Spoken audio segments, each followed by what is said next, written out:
जय हिंद दोस्त, मैं मनीष वर्मा, आप सभी का स्वागत है हमारे चैनल पे। आज बात करूंगा बेसिक पॉलिटिकल साइंस के बारे में। बेसिकली चैप्टर तो जो मैं बताने वाला हूं आज, ये पूरा सिलेबस कवर करेगा एनयूएस क्लास 12 पॉलिटिकल साइंस का। याद रहे, गवर्नमेंट जॉब की तैयारी कर रहे हो, पॉलिटी बहुत इंपॉर्टेंट चीज होता है। तो पॉलिटी का दोस्तों बहुत बेसिक पार्ट होगा ये, जो मैं कवर करूंगा। सीबीएसई क्लास 11 का, पॉलिटिकल साइंस क्लास 12 सीबीएसई वालों का भी, एनयूएस का दोस्त कवर करता है ये पार्ट जो आज मैं करवाने वाला हूँ। याद रहे दोस्त, इसमें मैं हिंदी मीडियम और इंग्लिश मीडियम दोनों बच्चों को कवर करने वाला हूँ। इंग्लिश मीडियम वाले बच्चों के लिए यहाँ पे सब टाइटल दिख जाएगा, एंड हिंदी मीडियम दोस्त मैं यहाँ पे बिल्कुल अच्छे तरीके से बताने वाला हूँ। तो कोई भी दिक्कत नहीं आएगी, तो बने रहे दोस्तों अंत तक इस वीडियो के साथ। और बताना चाहता हूँ, चैनल पर नए हो तो प्लीज सब्सक्राइब कर लेना, क्योंकि ऐसे ही वीडियोस मैं अपने चैनल पर डाल के आप सबकी ज्ञान को बढ़ाता रहता हूँ और स्टडी थोड़ा आसान बनाने का पूरा प्रयास करता हूँ। चलिए दोस्तों, करते हैं इस वीडियो को स्टार्ट।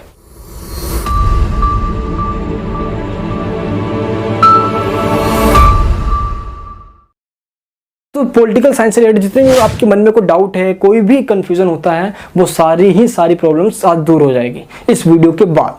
तो फर्स्ट क्वेश्चन हमारा यहाँ पे है, व्हाट इज पॉलिटिकल साइंस? राजनीति विज्ञान का मतलब क्या है? किसका मतलब? राजनीति विज्ञान का। देखो, राजनीति का मतलब पहले होता क्या है, आपको इसके बारे में पता होना चाहिए, है ना। राजनीति का मतलब, ऐसे तो पॉलिटिकल कहते हैं, जो कि पोलिस शब्द से निकला हुआ है। किससे निकला है? पोलिस। दोस्तों, पोलिस एक लैटिन भाषा का शब्द है और पोलिस का मतलब होता है नगर राज्य। क्या मतलब होता है इसका? नगर राज्य। तो सिंपल हम इसका मतलब राज्य से लेते हैं। तो राजनीति का मतलब यहाँ पे क्या हुआ? पहला वर्ड जो होगा इसका मतलब होगा राज्य, यानी कि स्टेट के द्वारा।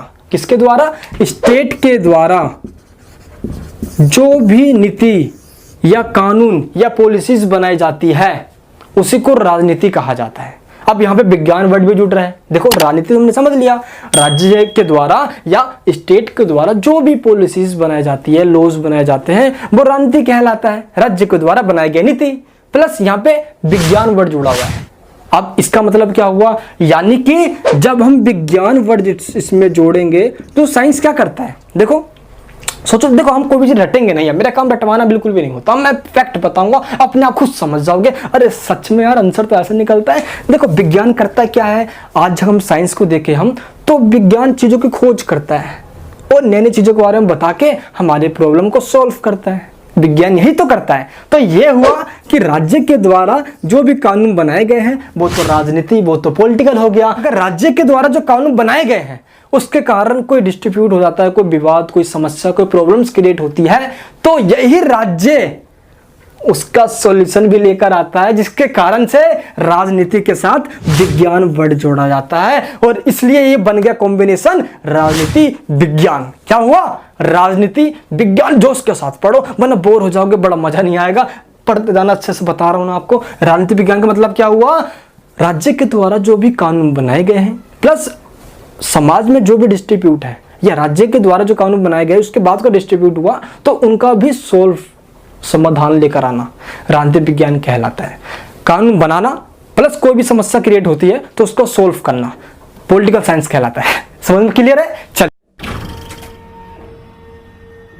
राज्य और अन्य संघों के बीच किन्हीं दो अंतरों का उल्लेख कीजिए। आप बताना है दो डिफरेंस, किसके बीच में? स्टेट के और अदर फेडरेशन के बीच में। याद रहे दोस्त, हमारे समाज के अंदर एक स्टेट तो है ही है ना, स्टेट प्लस दोस्त कुछ यूनियंस वगैरह। आपने देखा होगा यूनियंस बनते हैं ना। यूनियंस मतलब जैसे कि संघ जैसे कोई संगठन बनते हैं, ऑर्गेनाइजेशंस वगैरह होते हैं। जैसे कि दोस्त मेरे मान लो, जैसे मेरी एक एनजीओ है, एनजीओ का नाम है जोश बढ़ाओ एनजीओ। तो वो एक एनजीओ है जो ऑल ओवर इंडिया में एजुकेशन पे काम कर रही है। ठीक है, मैं एक एग्जांपल दे रहा हूँ। जैसे कि एनजीओ है कौन सी? जोश बढ़ाओ। मैं एग्जांपल दे रहा हूँ, लिख मत देना एग्जाम में, जोश बढ़ाओ एनजीओ है ना। एग्जांपल दे रहा हूँ, मान लो मैं जोश बढ़ाओ .com भी है भाई, वेबसाइट विजिट कर सकते हो। ठीक है, यूनियन का मतलब हो गया एक संघ, एनजीओ हो गया, एक कोई भी संगठन हो गया, एक ऑर्गेनाइजेशन हो गया, ये किसी तरह में जो काम कर रहे होते हैं वेलफेयर के लिए। ठीक है, एंड अगर हम स्टेट की बात करें तो स्टेट एक अलग चीज हो गया, जिसकी अपनी एक भूमि होती है। क्या होती है? एक अपनी एक फिक्स रिक्वायर्ड टेरिटरी होती है इनके पास, प्लस इसके पास कोई भूमि थोड़ी होती है एनजीओ वगैरह या संगठन के पास। क्लियर है? हमें स्टेट की दोस्तों मेंबरशिप लेना, यानी सिटीजन होना जरूरी होता है, तभी हम स्टेट के नागरिक कहलाते हैं। लेकिन इसमें थोड़ी जरूरी है भाई एनजीओ के मेंबर बनो या मत बनो, आपकी अपनी मर्जी है। है ना। अगर हम स्टेट के मेंबर नहीं हुए, हम सिटीजन नहीं कहलाए, तो उस स्टेट के अंदर जो भी फैसिलिटी मिलती है दोस्तों, वोट डालना, ये सब डालना, हम डाल नहीं पाएंगे। क्लियर है भाई। तो स्टेट के अंदर हमें, जो स्टेट है उसकी एक अपनी टेरिटरी होगी, रिक्वायर्ड एक फिक्स टेरिटरी होगी भाई, यहाँ से लेके यहाँ तक। जैसे कि दिल्ली मान लो यहाँ से यहाँ तक, बिहार यहाँ है, यूपी यहाँ, हरियाणा यहाँ है, एक अपनी एक अलग इनकी एक भूमि है। प्लस एनजीओ की या कोई भी संगठन हो गया, कोई सा भी संगठन, आप खुद भी अपना एक संगठन बना सकते हो और उसको रजिस्टर्ड करवाना पड़ता है गवर्नमेंट में, और उसके बाद ये संगठन लोगों को जोड़ता है अपनी मर्जी से। इनका कोई निश्चित भूमि नहीं है, कोई फिक्स टेरिटरी नहीं है कि इस जमीन पे काम कर रहे हैं, नहीं भाई, ये कहीं पे भी जा सकते हैं, कहीं भी काम कर सकते हैं। यानी कि इनमें कोई नीड नहीं है फिक्स टेरिटरी की, भूमि की, ठीक है। एंड इनमें कोई भी सिटीजनशिप लेता नहीं है, बल्कि सिटीजनशिप हम स्टेट की लेते हैं, हम भारत के नागरिक हैं। क्लियर है। चलिए दोस्त, अब राष्ट्रीयता के दो तत्व बताइए, यानी कि नेशनलिटी के आपके दो एलिमेंट्स बताने हैं। ऐसे कौन कौन सा? सबसे पहला है ethnic purity and language community. Ethnic मतलब होता है एक ही जाति के लोगों का होना, दूसरा होता है लैंग्वेज कम्युनिटी, यानी कि एक ही भाषा के लोगों का होना। वो हैं दोस्तों ये एलिमेंट्स किसके? नेशनलिटी के। अब बात करते अपने हम explain the ideals of freedom and equality in the preamble of the constitution. यहाँ पे आपको दोस्तों बताना है लिबर्टी और इक्वलिटी के बारे में, जो कि हमारे प्रियम्बल में है। प्रियम्बल मतलब क्या होता है, पहले इसको समझते हैं हम। क्या होता है दोस्त, जब किसी बुक्स को पढ़ते हो तो उसके सबसे स्टार्टिंग में एक इंडेक्स टाइप में होता है। वैसे हमारे पूरे संविधान का एक प्रियम्बल है जिसको हम प्रस्तावना कहते हैं। इस प्रस्तावना में हमारे मेन जो उद्देश्य है कि हमारा संविधान क्या देगा हमें और किस राह पे हमारा देश चलने वाला है, हम किस रास्ते पे चलेगा हमारा कंट्री, लोकतंत्र, राष्ट्रतंत्र, क्या होगा। तो दोस्त वही हमारा लक्ष्य प्रस्तावना के अंदर है। देखोगे प्रियम्बल तो उसमें लिखा होता है कि we are the people of India, यानी कि हम भारत के लोग भारत को एक संपूर्ण प्रभुत्व संपन्न समाजवादी, पंथ निरपेक्ष, लोकतंत्रात्मक गणराज्य बनाने के लिए तथा उसके समस्त नागरिकों को सामाजिक, आर्थिक, क्रांतिक न्याय। अरे भाई पूरा प्रस्तावना से अच्छा है। चलिए आपको मैं मेन बता देता हूँ। तो यहाँ पे दो चीज पूछा गया है, पूरा प्रस्तावना पूछा नहीं है इन्होंने, ये पूछ रहे हैं कि स्वतंत्रता और समानता के बारे में बताओ भाई, ये क्या है इसका मतलब। देखो स्वतंत्रता का मतलब क्या होता है, लिबर्टी का मतलब क्या होता है, इंसान बंधनों से मुक्त हो, बाउंडेड ना हो किसी भी चीज में। अब हमारा दोस्तों संविधान का जो आर्टिकल है वो 19 से लेकर 22 तक हमें लिबर्टी का राइट भी देता है। सब के सब स्वतंत्र हैं, हम पे किसी का कोई दबाव नहीं होगा, हम किसी के बंधन में नहीं होंगे। प्लस स्टेट वो कानून नहीं बनाएगा जिससे कि हमारी लिबर्टी को कोई भी वॉयलेंस होता हो, क्या होता हो, आघात पहुंचता हो। ठीक है दोस्त, तो ये सारी बात आ गई लिबर्टी की। अगर हम बात करें इक्वलिटी की, तो इक्वलिटी भी हमारे संविधान के वही है भाई, आर्टिकल 14 से लेके 18 तक।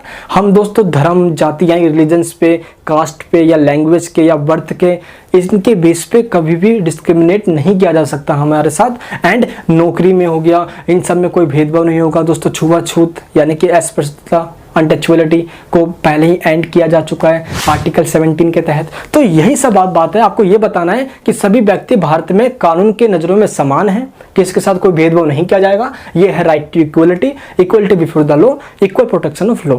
क्लियर है। दूसरा हमारा स्वतंत्रता का अधिकार है। स्वतंत्रता में हम सब के सब स्वतंत्र हैं, हम अपनी मर्जी से कार्य कर सकते हैं। बस इस बात का ख्याल रखना होगा हमें कि हम जो काम कर रहे हैं उससे किसी और को गलत इफेक्ट ना पहुंचे। क्लियर है। बाकी दोस्त हम भारत में हमें बोलने की आज़ादी है, सुनने की आज़ादी, पढ़ने की आज़ादी, कहीं जाने की आज़ादी, सब चीज़ की आज़ादी है। ठीक है दोस्त, चलिए आप अपनी पॉलिटिकल पार्टी बना सकते हो, आप कुछ भी कर सकते हो, डेट्स अप टू यू। चलिए दोस्त अब बात करते हैं अपने हम भारत के राष्ट्रपति के निर्वाचन करने वाले निर्वाचन मंडल के सदस्य कौन कौन होते हैं। यानी कि जो भारत के राष्ट्रपति निर्वाचन करते हैं, चुनाव करते हैं, उनमें कौन कौन से मेंबर शामिल होते हैं। सबसे पहले संसद के दोनों सदन शामिल होते हैं, उसके अंदर संसद के दोनों सदन शामिल होते हैं। और संसद दोनों सदन कौन कौन से हैं, सबसे पहला है दोस्तों यहाँ पे लोकसभा, एंड दूसरा है राज्यसभा, एंड तीसरे में आते हैं हमारे कौन, राज्य की विधानसभा। कौन सी सभा, विधान सभा। याद रहे इन तीनों के ही जो चुने हुए इलेक्टेड मेंबर हैं वही वोट डालते हैं प्रेसिडेंट के चुनाव के अंदर। और इसके अंदर वो भी मेंबर शामिल हैं जो भारत के इंडियन टेरिटरी स्टेट हैं, उनके इलेक्टेड मेंबर भी। इसके बारे में ही भारत के संविधान के आर्टिकल 54 में लिखा भी गया है इस नियम के बारे में कि कैसे राष्ट्रपति चुनाव होगा, कौन कौन उसमें वोट डाल सकता है। यानी कि दोस्त हमारे जनता के द्वारा जो चुने हुए मेंबर हैं उन्हें वही लोग इसमें वोट डालते हैं। तो इन दोनों को भाई जनता चुनती है, लोकसभा के विधानसभा को, और जो राज्यसभा के मेंबर हैं उनको इनके मेंबर चुनते हैं। ये तीनों ही वोट डालते हैं प्रेसिडेंट के इलेक्शन के अंदर, ना कि जनता डायरेक्ट वोट डालती है। अमेरिका में प्रेसिडेंशियल रूल है, अध्यक्षीय शासन है, तो वहां पे अमेरिका के अंदर राष्ट्रपति चुनाव में डायरेक्ट जनता वोट डालती है। भारत में पार्लियामेंट्री रूल है, जो जनता नहीं बल्कि जो हमारे द्वारा, जनता के द्वारा जो चुने हुए मेंबर हैं वो डालते हैं राष्ट्रपति के इलेक्शन के अंदर वोट, जो कि दोस्तों लोकसभा, राज्यसभा एंड विधानसभा के मेंबर जो इलेक्टेड हैं वही वोट डाल सकते हैं। संसद के किन्हीं दो कार्यों का वर्णन कीजिए। पार्लियामेंट्री के आपको दो फंक्शंस या दोस्तों दो ऐसा कौन सा कार्य है उनका वो बताना है आपको। सबसे पहला कार्य होता है संसद का कानून बनाना। क्या बनाना? कानून, लॉज दोस्तों, लॉ मेकिंग का काम यही करती है संसद। दूसरा है इनका काम नियंत्रण रखना। किसके ऊपर? दूसरा काम क्या है इनका? कंट्रोल करना। किसके ऊपर कंट्रोल करना दोस्त? कार्यपालिका पे। कार्यपालिका का मतलब क्या होता है? कार्यपालिका का मतलब होता है सरकार, जो कि पक्ष में है, जो कि अभी अथॉरिटी पे है, सत्ता में है, पावर में है। अब दोस्तों सरकार में प्रधानमंत्री आता है, या अगर मैं सेंटर की बात करूं प्रधानमंत्री आता है, यानी कि प्राइम मिनिस्टर आता है, एंड दोस्तों पूरी मंत्री आती है, मंत्री परिषद, मिनिस्टर ऑफ काउंसिल्स, ये आते हैं पूरे आपकी सरकार के अंदर। अगर दोस्तों हम स्टेट की बात करेंगे तो एक मुख्य कार्यपालिका के, जो स्टेट की जो कार्यपालिका है उसमें मुख्यमंत्री आता है, और मुख्यमंत्री सारे मंत्री आते हैं। अगर हम सेंटर की बात करेंगे तो प्रधानमंत्री, और प्रधानमंत्री के सारे मंत्री आते हैं। क्लियर है? तो दोस्तों अगर क्वेश्चन में पूछा गया है संसद किस का दो कार्य बताओ, तो आपको बताना है कि कानून बनाना और किस पे? एग्जीक्यूटिव पे कंट्रोल रखना। नेक्स्ट क्वेश्चन है चुनाव की साधारण बहुमत प्रणाली से आपका क्या मतलब है? दोस्तों साधारण बहुमत प्रणाली का मतलब यहाँ पे होता क्या, आपको पहले तो ये बताना है। What is meant by the simple majority system of elections? A simple majority system of elections means that the total number of seats in the party, यानी कि अगर टोटल सीट को देखते हुए जिसको भी आधा प्लस एक मिल गया वो जीतेगा, इसको बोलते हैं simple majority system. Simple majority system, साधारण वोट से जीत प्रणाली, साधारण प्रणाली, सिंपल प्रणाली। जैसे मान लो टोटल 100 सीट्स है, 100 सीट्स है, एक व्यक्ति को 50 प्लस 1 51 सीटें मिल गई, वो जीत जाएगा। इसको बोलते हैं सिंपल मेजॉरिटी सिस्टम, साधारण वोट से जीत प्रणाली। इसका मतलब क्या होता है? टोटल, यानी कि टोटल का आधा, टोटल का आधा 100 है तो आधा कितना हो गया? 50 प्लस 1 मिल गया तो साधारण बहुमत प्रणाली हो जाएगा। ये साधारण बहुमत प्रणाली, तो इसमें एक मिल गया तो जीत गया। दोस्तों यही हमारे देश का सिस्टम है। मान लो एक एरिया से 2 MP खड़े हुए हैं, तो एक को मान लो 15 मिल गई, एक को मिल गई 16, तो ये वाला जीत जाएगा, जिसको ज़्यादा मिलेगी वो जीत जाएगा। ये सिस्टम है simple majority system. This is called simple majority system. Clear दोस्त? इसको बोलते हैं साधारण वोट से जीत प्रणाली। कुशल शासन क्या है, यानी कि गुड गवर्नर किसे कहते हैं हम? देखो इसका मतलब होता है एक ऐसा शासन जिसको सुचारू डिसिप्लिन के साथ चलाया जाए, जो साथ में इकोनॉमिक डेवलपमेंट भी करे, जीडीपी देश का ग्रोथ हो। जीडीपी मतलब होता है ग्रोस डोमेस्टिक प्रोडक्ट। देश के अंदर एक साल में जितना ज़्यादा उत्पादन होगा, प्रोडक्शन होगा, उसी से जीडीपी इंक्रीज होगी, और जीडीपी इंक्रीज होगी तो भारत के अंदर सभी लोगों का, जितने भी भारत के लोग हैं उन सबका पर कैपिटा इनकम इंक्रीज होगा, यानी कि दोस्तों देश के अंदर तरक्की होगी। इसी को हम कुशल शासन कहते हैं। देश के अंदर तरक्की होना और सभी सामाजिक समस्याओं का जो भी प्रॉब्लम्स है उनका शांतिपूर्वक समाधान करना, क्या करना? सोल्व करना। क्लियर दोस्त? चलिए अब आते हैं अपने हम भारत तथा संयुक्त राष्ट्र की शांति निर्वाह सक्रिय पर एक संक्षिप्त टिप्पणी लिखी है। Right a brief comment on the peace keeping activities of India and the United Nations. United Nations और इंडिया ने शांति कायम करने के लिए ऐसे कौन कौन से काम किए हैं उसके बारे में आपको बताना है। सबसे पहले हम बात करते हैं भारत और यूएनओ के बारे में। दोस्तों यूएनओ किसे कहते हैं भाई? UNO, United Nations Organisation. भाई हुआ ये कि 1945 में सेकेंड वर्ल्ड वॉर खत्म हो गया था। 2 सितंबर 2 सितंबर का दिन था जब सेकेंड वर्ल्ड वॉर खत्म हुआ। तो सेकेंड वर्ल्ड वॉर जब खत्म हुआ तो देशों को पूरे वर्ल्ड में ये लगा कि और भी ऐसे युद्ध ना हो, वर्ल्ड में पीसनेस यानी कि शांति फैलाया जा सके, इसके लिए एक संगठन बनाएंगे हम, और उस संगठन का नाम दिया गया यूनाइटेड नेशन ऑर्गेनाइजेशन, संयुक्त राष्ट्र संघ, जिसकी स्थापना 24 अक्टूबर 1945 को ऑफिशियल रूप से कर दी गई। और इस संगठन के अंदर आज पूरे विश्व के लगभग 193 कंट्री यूएनओ के अंदर है। तो ये ऐसा संगठन है जो पूरे ही देशों के लिए एक कानून बनाता है ताकि दोस्तों सभी देशों में शांति कायम रहे, और सभी देशों को दोस्तों समय समय पे ये फाइनेंशियली रूप से या किसी भी तरीके से हेल्प भी करता आया है। चलिए अब बात करते हैं हम यूएनओ के द्वारा क्या क्या काम किए गए शांति बनाए रखने के लिए, और भारत के द्वारा क्या क्या काम किए गए शांति बनाए रखने के लिए। सबसे पहले बात करते हैं भारत और संयुक्त राष्ट्र संघ की। देखो, भारत ने संयुक्त राष्ट्र संघ यूएनओ के द्वारा जब भी सैनिक सहायता मांगी गई तो भारत ने हमेशा उपलब्ध करवाया है। जैसे मान लो दोस्त, यूएनओ के पास अपनी कोई भी सेना नहीं है, और यूएनओ के पास सेना ना होने के कारण यूएनओ अपने सभी देशों पर निर्भर है, डिपेंड करता है। इसी कारण से अब कभी भी मान लो कि किसी भी देश से सीरिया, इराक, ईरान, कहीं भी कोई दिक्कत चल रही हो, और उस समय उन देशों ने यूएनओ से सैनिक हेल्प यानी कि आर्मी के रूप में हेल्प मांगी, भाई आओ हमारे देश में हमारी हेल्प करो। यूएनओ के पास अपनी कुछ सेना है नहीं, तो दोस्तों यूएनओ उन देशों से हेल्प मांगता है कि हमें सेना दो, हम उस कंट्री में भेजेंगे। और इस तरीके से भारत ने, इंडिया ने दोस्तों समय समय पर यूएनओ को अपनी सैनिक सहायता, अपनी सैनिक टुकड़ियाँ, अपनी सेनाओं को भेजा है, और यूएनओ ने उन सेनाओं को जो भारत के द्वारा भेजा गया है उनको उन इलाकों में भेजा जहाँ पे शांति स्थापना करना है। इससे क्या हुआ, भारत के संबंध यूएनओ से बहुत बेहतर हुए, और अच्छे संबंध होने के कारण हमें समय समय पे हेल्प भी इससे मिलती रही। एक गलती जो इतिहास में सबसे बड़ी की वो नेहरू जी के द्वारा कि दोस्त आज आपको पता होना चाहिए कि यूएनओ के अंदर 5 मेंबर जो परमानेंट हैं, अमेरिका, ब्रिटेन, फ्रांस, रूस, चीन, इन्हीं की सबसे ज़्यादा चलती है। भारत अनपरमानेंट मेंबर रह चुका है, बट परमानेंट मेंबर के सामने अनपरमानेंट मेंबरों की कोई वैल्यू नहीं है। इसीलिए ये क्वेश्चन यहाँ पे उठता है कि नेहरू जी ने, जिसके कारण से चीन आज परमानेंट मेंबर बना पड़ा है, क्यों समर्थन दिया था चाइना को? भारत भी तो बन सकता था। खैर दोस्त, वो ऐतिहासिक भूल थी हमारी, लेकिन अब भारत को भी यूएनओ का परमानेंट मेंबर बनाना चाहिए, क्योंकि भारत दोस्तों बढ़ती हुई एक आबादी वाला देश, बढ़ती हुई आर्थिक शक्ति वाला देश, निशस्त्रीकरण, डिसआर्मामेंट, हमेशा भारत ने इसका आवाज़ उठाया है। हम हथियारों के होड़ का बिल्कुल विरोध करते आए हैं। हम दोस्तों कभी भी किसी देश पे आक्रमण करने की बात नहीं करते पहले, अब कोई हम पे करते तो उसके बाप से नहीं डरते। क्लियर है दोस्त? तो ये सारी हमारी बात है कुछ। तो भारत ने हमेशा से यूएनओ की हेल्प करी है, तो यूएनओ को भी भारत की सुननी चाहिए। और चीन ने भाई बड़ा तगड़ा सीन बना रखा है, इसको हटाओ फटाफट ही परमानेंट मेंबर से, है ना दोस्त? चलिए दोस्त, खैर ये तो बात है यार। अब हम बात करते हैं अब यूएनओ ने क्या किया।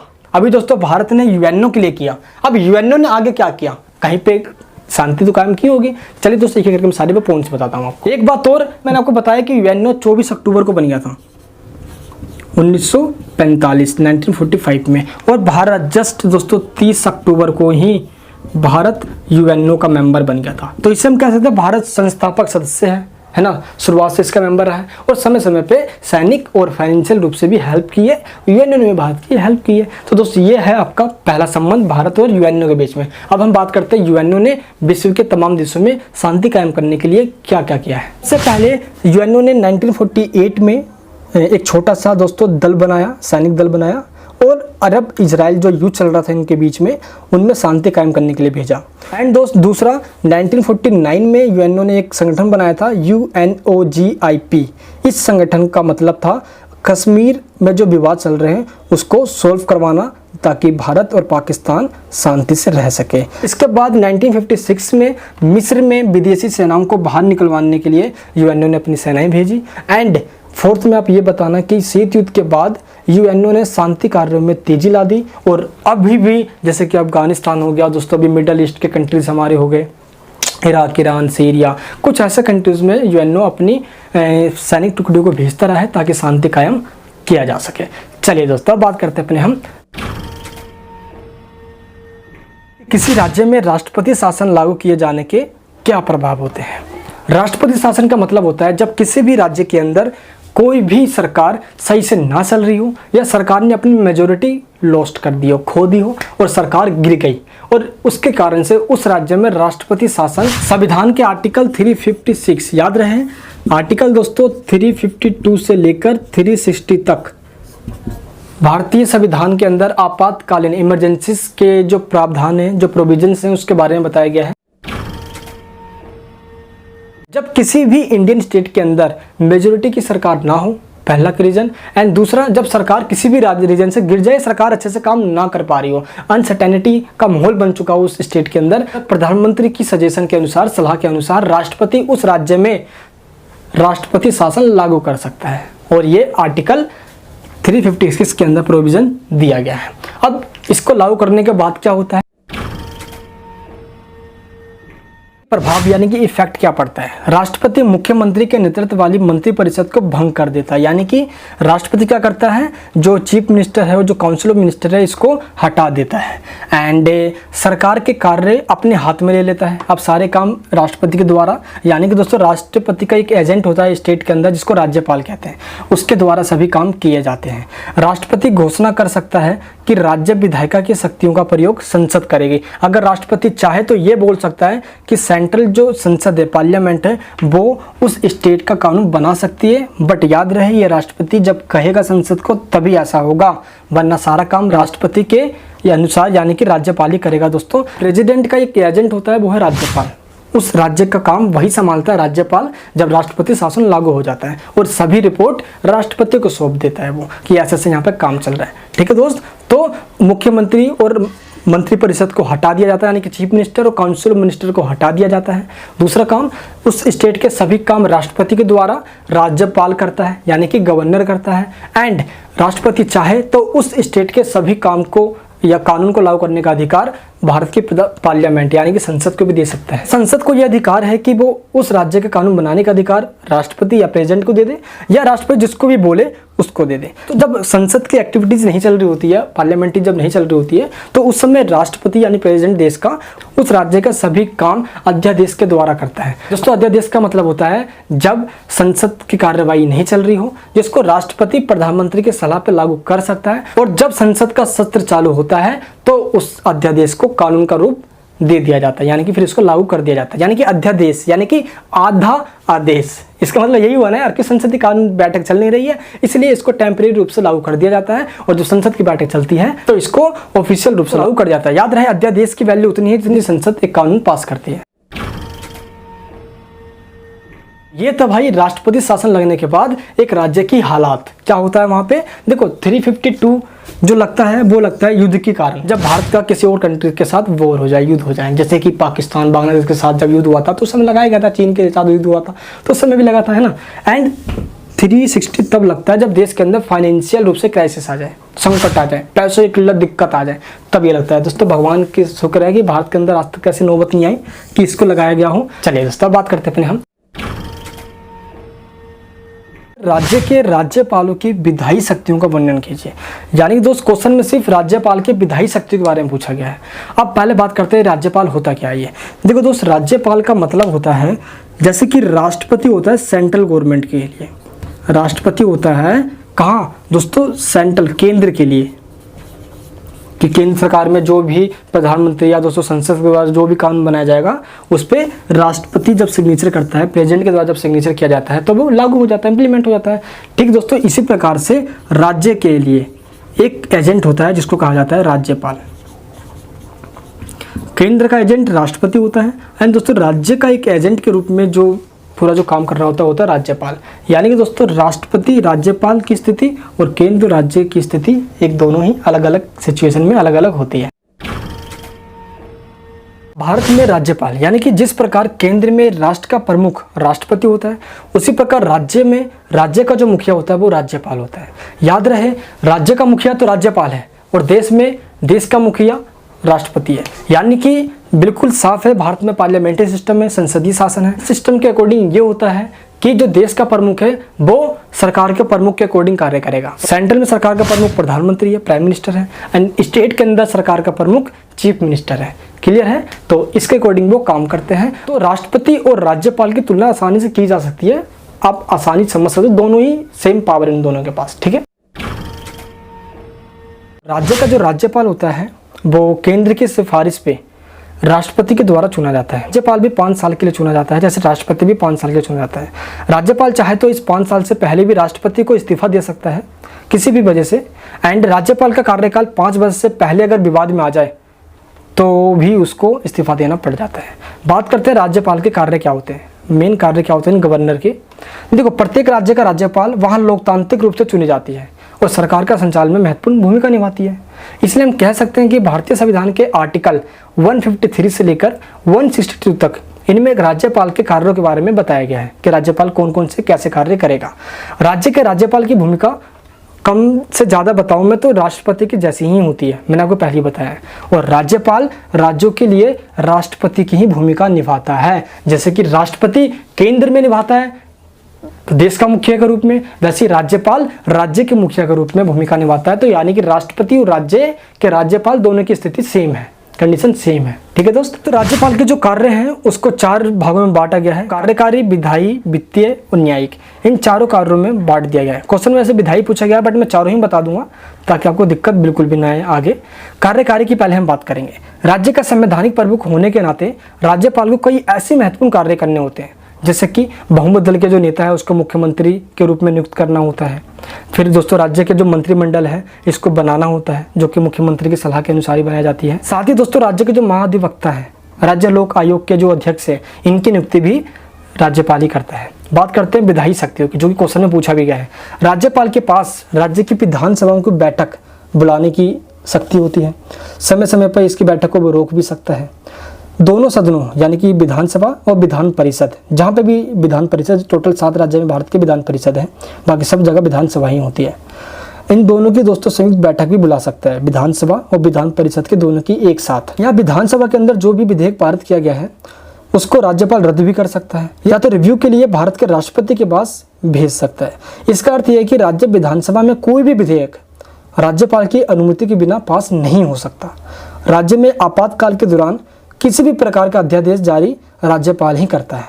ठीक है दोस्त, एंड बात करते हैं वित्तीय शक्ति की। देखो, राज्यपाल का कार्य यह सुनिश्चित करना होता है कि वार्षिक वित्तीय विवरण यानी कि राज्य का जो बजट है वो राज्य विधानमंडल के सामने रखा जाए। और साथ ही धन विधेयक को विधानसभा में तभी पारित किया जा सकता है जब राज्यपाल की अनुमति मिल जाएगी। एंड दोस्तों पंचायतों और नगर पालिकाओं का जो वित्तीय फाइनेंशियल रूप से जो हेल्प करनी होती है, जो पैसे देना होता है, इसकी भी शक्ति राज्यपाल के पास ही होती है।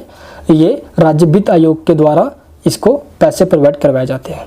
नेक्स्ट है न्यायिक शक्तियाँ। न्यायिक शक्ति में होता है दोस्तों राज्यपाल जो उच्च न्यायालय है या जिला न्यायालय है उनके न्यायाधीशों की नियुक्ति करता है, उनको ट्रांसफर भी कर सकता है और उनको प्रमोशन भी दिलवा सकता है। याद रहे राज्यपाल ये सभी काम राज्य के मुख्यमंत्री की सलाह के अनुसार ही कर सकता है, जैसे कि राष्ट्रपति देश के प्रधानमंत्री की सलाह के अनुसार ही करता है। इस तरीके से भाई ये सारे काम हुए आपके राज्यपाल के। दोस्तों राज्यपाल एक राज्य का मुखिया है जो कि मुख्यमंत्री की सलाह के अनुसार कार्य करता है।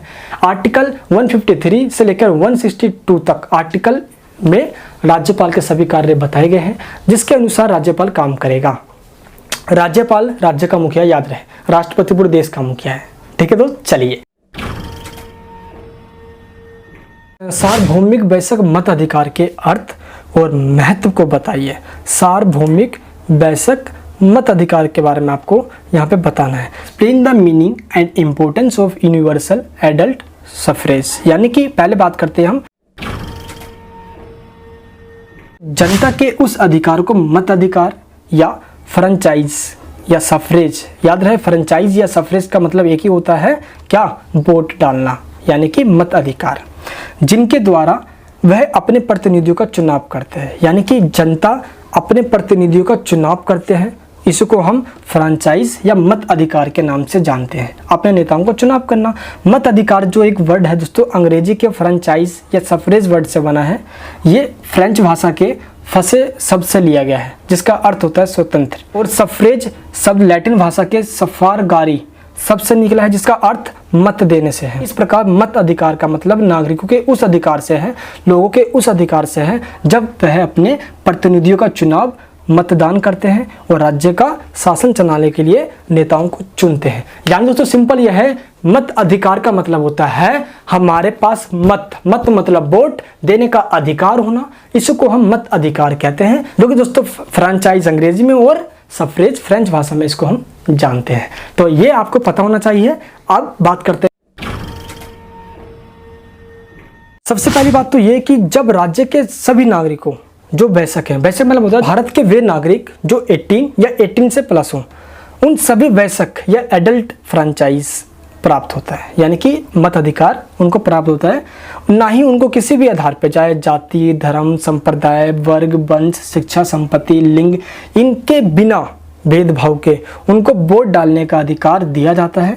इसी को वैश्विक यानी कि सार्वभौमिक मत अधिकार कहा जाता है। इसका मतलब ये हुआ किसी भी व्यक्ति को उसके रिलीजन, उसके कास्ट, उसकी लैंग्वेज, उसकी बर्थ, उसके जेंडर के बिना भेदभाव के, बिना डिस्क्रिमिनेशन के वोट डालने का अधिकार दिया जाता है। इसी को हम वैश्विक मत अधिकार कहते हैं। और ये वैश्विक का मतलब यहाँ पे 18 या 18 से ऊपर है। ठीक है दोस्त, ऐसे लोग वोट डाल सकते हैं, सिंपल, क्लियर है। चलिए अब बात करते हैं अपने वैश्विक मत अधिकार द्वारा चुने गए प्रतिनिधियों के माध्यम से जनता के शासन में भागीदारी होती है। दोस्तों, लोग ज़्यादा से ज़्यादा जागरूक होते हैं, अपनी समस्याओं को रखते हैं, वो अपने मांगों को रखते हैं, और अब उनमें थोड़ी कहीं ना कहीं मैच्योरिटी आ जाती है, और पॉलिटिकल रूप से दोस्तों वो थोड़े अवेयर हो जाते हैं, जिसके कारण से वो अच्छे से वोट डाल पाते हैं और अपने नेताओं को और देश के हालातों को समझ भी पाते हैं। वैश्विक मत अधिकार के कारण सरकार व जनता के बीच सामंजस्य पैदा होता है, एक कॉम्बिनेशन पैदा होता है, एक बैलेंस, एक एकोमोडेशन कह सकते हैं। तो सेकंड पॉइंट दोस्तों यही कह रहा है कि इस एडल्ट फ्रेंचाइज के अंदर जनता और जो हमारे देश की सरकार है, एकोमोडेशन इसके अंदर बैठा पाते हैं, हम बैलेंस बैठा पाते हैं, ताकि एक दूसरे को समझे बिना हम वोट ना डालें। ठीक है दोस्त, नेक्स्ट है हमारा वैश्विक मताधिकार के कारण सरकार को संवैधानिक आधार मिलता है। जब देश की जनता वोट डालेगी, जिसमें ये भी कहा गया है कि वैश्विक मताधिकार पे ही भारत के अंदर वोट डाला जाएगा, और इसके द्वारा जो नेता चुने जाएंगे वो संवैधानिक आधार पे, यानी कि दोस्तों वो कॉन्स्टिट्यूशन के बेस पे ही चुने जा रहे हैं, तब उनके पास शक्तियाँ होंगी। इसका महत्व इससे भी साबित होता है कि जब चाहे मतदाता सरकार बदल सकती है, यानी कि हर 5 साल में जब चुनाव होंगे तो मतदाता जो वोट डालने लायक हैं, यानी जो वयस्क हैं, वो चाहे तो सरकार बदल भी सकते हैं।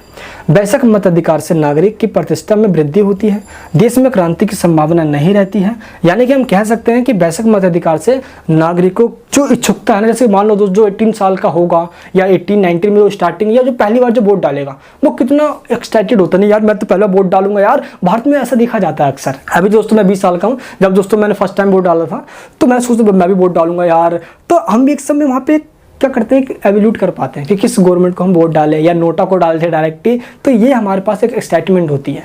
तो ये हमें एक्साइटमेंट वयस्क मताधिकार एडल्ट फ्रेंचाइज के कारण ही मिलता है, ताकि हम वोट डाल पाए। अब बात करते हैं हम,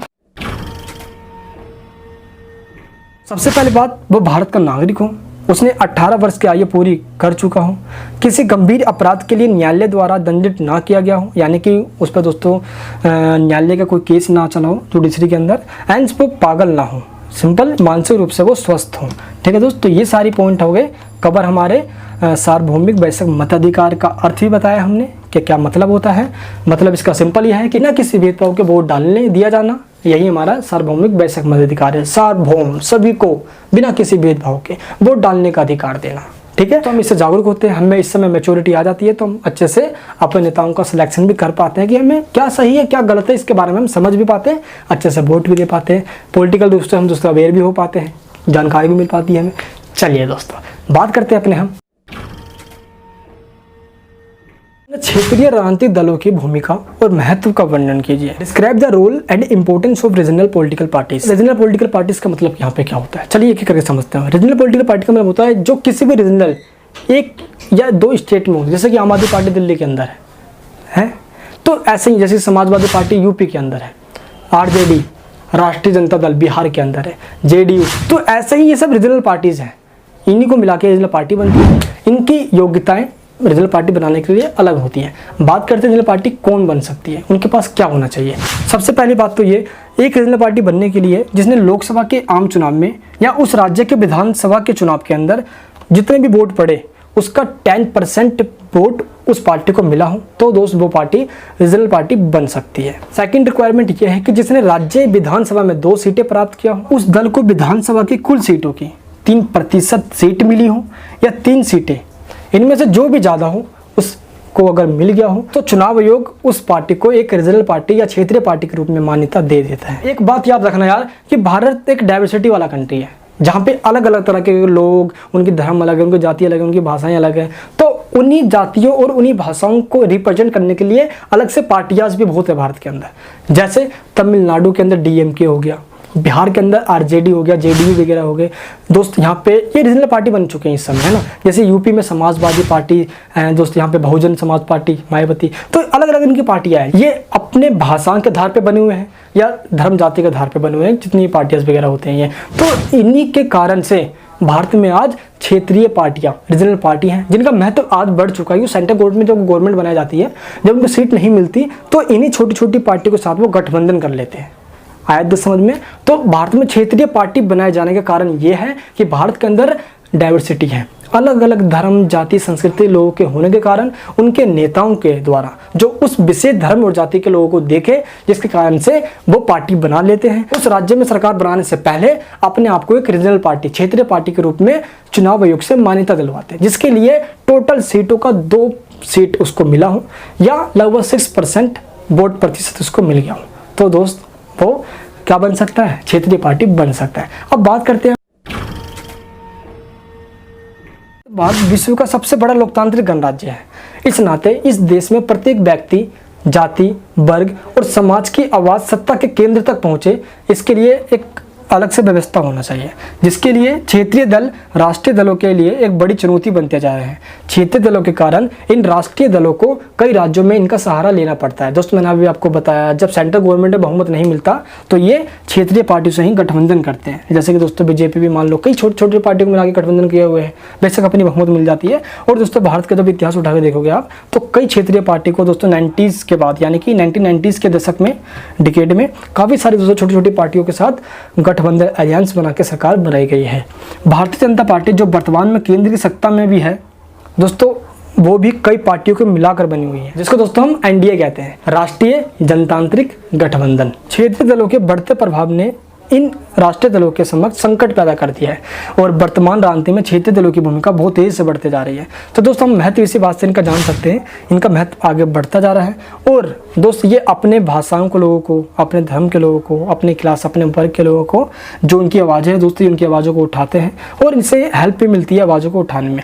लेकिन दोस्त याद रहे, अगर ये क्षेत्रीय पार्टियाँ अपना उग्र रूप, एक्सट्रीम रूप धारण कर लेते हैं, जैसे कि शिरोमणि अकाली दल हो गया पंजाब के अंदर, झारखंड मुक्ति मोर्चा हो गया दोस्तों, यहाँ पे कुछ लेफ्ट की पार्टियाँ हो गई, कम्युनिस्ट पार्टियाँ हो गई, एंड दोस्तों यहाँ पे अरुणाचल प्रदेश में हो गया, असम वगैरह में हो गया, तो समय समय पे यहाँ पे उग्रवादी नेता खड़े होते रहे, जिससे भारत की दोस्तों एकता को संकट पैदा हो सकता है, जिसके कारण से हमें इनकी मांगों को पूरा करना जो जायज़ मांग हो, प्लस हमें इन पे ध्यान भी देना चाहिए, ये कभी भी उग्र रूप धारण ना कर ले, जिससे भारत की यूनिटी को खतरा पैदा हो जाए। इस तरीके से दोस्त क्षेत्रीय पार्टियां आज बनते जा रही है और भारत में इस समय क्षेत्रीय पार्टीज के रूप में 4000 पार्टीज हैं। कितने क्या नाम जानता हूँ, लेकिन हमें ये पता चाहिए क्षेत्रीय पार्टी कहते हैं कैसे। हर स्टेट में पार्टियाँ होती है, वो क्षेत्रीय पार्टी कहलाती है। अब एक एक स्टेट के द्वारा वो दोस्तों पूरे भारत में फैल जाए, तो अगर दोस्तों मान लो 5-6 स्टेट के अंदर उसकी सरकार बन जाए, तो वो राष्ट्रीय पार्टी, नेशनल पार्टी बन जाए, जैसे बीजेपी, कांग्रेस, समाजवादी पार्टी, ये दोस्तों इनको राष्ट्रीय पार्टी का दर्जा मिला हुआ है। कम्युनिस्ट पार्टी, इनको राष्ट्रीय पार्टी का दर्जा मिला हुआ है। बहुजन समाजवादी पार्टी, एनसीपी दोस्तों, इन सबको मिला हुआ है। चलिए दोस्तों बात करते हैं अपने हम मानव अधिकारों की किन्हीं 5 विशेषताओं के बारे में बताइए, यानी कि व्याख्या कीजिए। अब आपको मानव अधिकार यानी कि ह्यूमन राइट्स के बारे में आपको बताना है, ऐसे 5 अधिकार जो कि यूनिवर्सल रूप से लागू किए गए थे 10 दिसंबर 1948 को। सबसे पहले मैं बताना चाहता हूँ कि एक थिंकर थे भाई मैकफार्लेन, इन्होंने अपनी पुस्तक the theory and practice of human right में मानव अधिकारों की 5 विशेषताओं के बारे में बताया है। दोस्त आपको इसका नाम जरूर लिखना है एग्जाम्स के अंदर, ताकि आपको अच्छे मार्क्स मिले। चलिए मैं एक एक करके 5 पॉइंट्स के बारे में बताता हूँ। सबसे पहला पॉइंट है सार्वभौमिकता। सार्वभौमिकता मतलब होता है कि मानव अधिकारों को सार्वभौमिक इसलिए कहा गया है क्योंकि ये सभी व्यक्तियों के लिए है, चाहे वो किसी भी स्थान पर रहता हो, किसी भी जगह पर रहता हो, किसी भी देश में रहता हो। इस अधिकारों को किसी छीना नहीं जा सकता, जैसे कि right to life, right to liberty, right to equality, ये सभी के लिए है ना। एंड नेक्स्ट है व्यक्तिवाद। व्यक्तिवाद का मतलब होता है व्यक्ति के पास सोचने एवं समझने की शक्ति होती है और व्यक्ति के पास बुद्धि होती है। इस बुद्धि के बल पे वो अपना कार्य खुद कर सकता है, अपना भला और बुरा खुद सोच सकता है, जो भी नैतिक हो, ना कि वो किसी भी उसके ऊपर कोई दबाव डाले दोस्तों, कोई भी एम्फसाइज ना करे। दोस्तों याद रहे जो मैं आपको बोल रहा हूँ दोस्तों, हिंदी भी प्लस इंग्लिश में नीचे आपको लिखा मिल जाएगा, आप देख सकते हो। यहाँ पे आपका सार्वभौमिकता यानी कि इंडिविजुअलिज्म हो गया, फिर सुप्रीमेसी हो गया, फिर दोस्तों प्रैक्टिकल होगा, फिर इम्प्लीमेंटेबल होगा। तो दोस्तों ये सारे आपके राइट्स यहाँ पे हैं। तो जो भी यहाँ पे हैं दोस्तों, इंग्लिश में भी यहाँ पे साथ साथ यहाँ पे मैं आपको दिखा दूंगा। नेक्स्ट है आपका सुप्रीमेसी यानी कि सर्वोच्चता। मानव अधिकारों को सर्वोच्च इसलिए माना जाता है क्योंकि राज्य द्वारा जनहित के आधार पर कार्य किए जाते हैं और दोस्तों इन अधिकारों को राज्य स्टेट छीन नहीं सकता, इसलिए लोगों के अधिकार सबसे ऊपर है। नेक्स्ट है आपका व्यवहारिक प्रैक्टिकली। इसका अर्थ यह है कि मानव अधिकार सभी व्यक्तियों के लिए होते हैं। उन्हें व्यवहारिक तभी माना जा सकता है जब वो सभी के लिए है, हर एक इंसान के लिए है। ठीक है दोस्त, इसलिए इनको व्यवहारिक भी कहा गया है और यानी यूनिवर्सल भी कहा गया है। नेक्स्ट है क्रियान्वयन योग्य यानी कि इम्प्लीमेंटेबल हो। ऐसे अधिकार का कोई महत्व नहीं होता जिनको बता तो दिया जाए बट दोस्तों लागू ही नहीं किया जाए, तो ऐसे अधिकार मानव अधिकार नहीं कहलाते। ऐसे ही अधिकार मानव अधिकार या ह्यूमन राइट्स कहलाएंगे जिनको लोगों के लिए, मनुष्य के लिए लागू किया गया है। और दोस्तों ऐसे अधिकार ये होते हैं जिन्हें राष्ट्रीय स्थानीय अधिकार संरक्षण प्राप्त होता है, यानी मानव अधिकार लोगों के लिए स्वतंत्रता, समानता, दोस्तों महिलाओं की सुरक्षा, पर्यावरण की सुरक्षा, ऐसे अधिकार जो सब जगह लागू है। इसीलिए 10 दिसंबर को विश्व मानव दिवस दिन मनाया जाता है। विश्व मानव दिवस दिन मनाया जाता है एवरी ईयर। हर साल 10 दिसंबर को मानव दिवस के रूप में बनाते हैं या दोस्तों मानव अधिकार के दिवस, जो भी आप कह सकते हो। ठीक है दोस्त, तो दोस्त ये था आपका पूरा मानव अधिकार के बारे में। याद रहे मानव अधिकार के ऊपर क्वेश्चंस आया है, मानव अधिकार के बारे में हमने जाना। अब हम बात करते हैं शीत युद्धोत्तर काल में भारत की विदेश नीति की प्रमुख चिंताएं क्या रही है, यानी कि after the cold war Bharat की यानी कि इंडिया की जो फॉरेन पॉलिसी है उसकी मेन जो ऑब्जेक्टिव्स है वो क्या क्या रही है, इसके बारे में हम जानेंगे अपने नेक्स्ट क्वेश्चन में। याद रहे दोस्त, अब मैंने अपने इस सीरीज की आधे क्वेश्चन कंप्लीट करवा दिए हैं। अब आधे क्वेश्चन जो बचे हैं उसके लिए आपको नेक्स्ट वीडियो को देखना पड़ेगा।